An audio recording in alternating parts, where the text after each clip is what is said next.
Hello everyone, this is Zayden, and in this video I'm going to be showing you the top 5 best vegetables you should grow right now in October. This works for North Carolina and even to California. Let's do this. One is beans and peas. Beans and peas are very cold tolerant and they're very rewarding.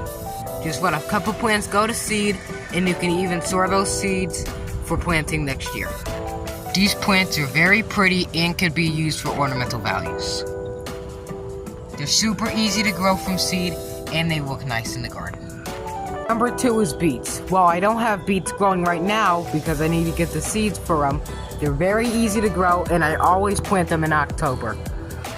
And I'm also in Zone 7B, North Carolina, so if you're wondering, well, how am I growing all these things, now you know.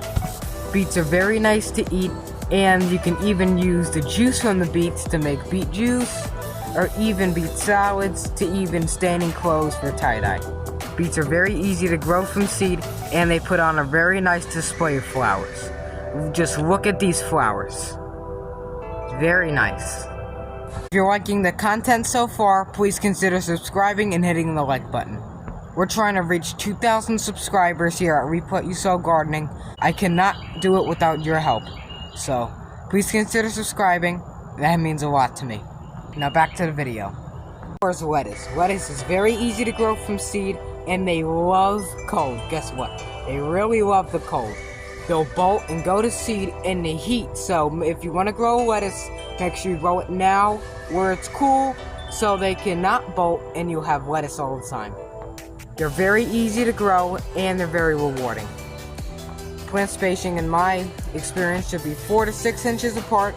Row spacing should be 4 to 12 inches apart because they get very big, some varieties, like Butter Crunch and heads of lettuce. Number 5 is broccoli, and actually all brassicas, because I can't fit any more in, just like broccoli, cauliflower, cabbage, collards, even radishes. Hope you enjoyed this video, and I'll see you in another video.